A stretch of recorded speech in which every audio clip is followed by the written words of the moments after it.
ನೋಡ್ರಿ, ಇಡಿನ CBIನ ನೀವು ಮಾಡಿದಲ್ಲ. ಬಾಬಾ ಸಾಹೇಬ್ ಅಂಬೇಡ್ಕರ್ ಅವರು ಈ ದೇಶದ ಒಬ್ಬ ಮಹಾನ್ ಮುತ್ಸದ್ದಿ ಸಂವಿಧಾನ ಶಿಲ್ಪಿಗಳು. ಅವರು ಕೊಟ್ಟಿರ್ತಕ್ಕಂಥ ಆದೇಶದ ಮೇಲೆ ನಾವೆಲ್ಲ ಕೆಲಸ ಮಾಡಬೇಕಾಗಿದೆ. ಆಗಿರೋದ್ರಿಂದ ಕಾಂಗ್ರೆಸ್ ಸರ್ಕಾರ ಇದ್ದಾಗ ಇಡಿ ಇತ್ತು, ಶ್ರೀಮತಿ ಇಂದಿರಾ ಗಾಂಧಿ ಅವರು ಇದ್ದಾಗ ಇಡಿ ಇತ್ತು, ಜವಾಹರ್ಲಾಲ್ ನೆಹರು ಇದ್ದಾಗ ಈ CBI ಇತ್ತು, ಎಲ್ಲವೂ ಇದ್ದು. ಅದು ಇವಾಗ ನಾವೇನು ಮಾಡಿಕೊಂಡಿರೋ ಸಿಸ್ಟಮ್ ಅಲ್ಲ. ಈ ಸಿಸ್ಟಮ್ನ ಸ್ವಲ್ಪ ಪಾರದರ್ಶಕವಾಗಿ ಮಾಡಿ ತಪ್ಪಿತಸ್ಥ ಆಗಬೇಕು ಅನ್ನೋದನ್ನು ಈ ದೇಶಕ್ಕೆ ಕೊಟ್ಟಂಥವರು ರಾಷ್ಟ್ರದ ಪ್ರಧಾನಮಂತ್ರಿ ಸನ್ಮಾನ್ಯ ನರೇಂದ್ರ ಮೋದಿಯವರು, ರಾಷ್ಟ್ರದ ಗೃಹ ಸಚಿವರಾದ ಸನ್ಮಾನ್ಯ ಅಮಿತ್ ಶಾ ಅವರು. ಅಂಥ ಒಬ್ಬ ನಾಯಕರುಗಳನ್ನು ನಾವೆಲ್ಲ ಒಂದು ಕಡೆ ಯಾರ್ದೋ ಜೊತೆಗೆ ಹೋಲಿಕೆ ಮಾಡಿಕೊಂಡು ಮತ್ತು ನಮ್ಮಲ್ಲಿರೋ ಕೊಳಕನ್ನು ಇನ್ನೊಬ್ಬರ ಮೇಲೆ ಎರಚೋ ಕೆಲಸ ನಾವು ಯಾರೂ ಮಾಡಬಾರ್ದು. ಅದರೊಳಗೆ ವಿಶೇಷವಾಗಿ ಸಿದ್ದರಾಮಯ್ಯ ಸಾಹೇಬ್ರಂತೆಯವರು. ನಾನು ಅವ್ರ ಜೊತೆಯಲ್ಲಿ 16 ವರ್ಷಗಳ ಕಾಲ ಕೆಲಸ ಮಾಡಿದ್ದೀವಿ. ನಾನು ಅವ್ರ ಮೇಲೆ ಎಲೆಕ್ಷನ್ ನಿಂತಿದ್ದೆ.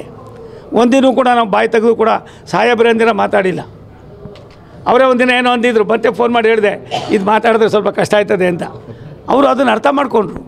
ಅದಕ್ಕೆ ನಾನು ಇಷ್ಟು ಹೇಳ್ತೀನಿ, ಅಧಿವೇಶನ ನಡೀತಾ ಇದೆ, ನಾವು ಹೆಚ್ಚಿಗೆ ಮಾತಾಡೋ ಅವಶ್ಯಕತೆ ಇಲ್ಲ. ನಾನೊಬ್ಬ ರಾಷ್ಟ್ರದ ಒಂದು ಕೇಂದ್ರದ ಮಂತ್ರಿ ಇದ್ದೀನಿ.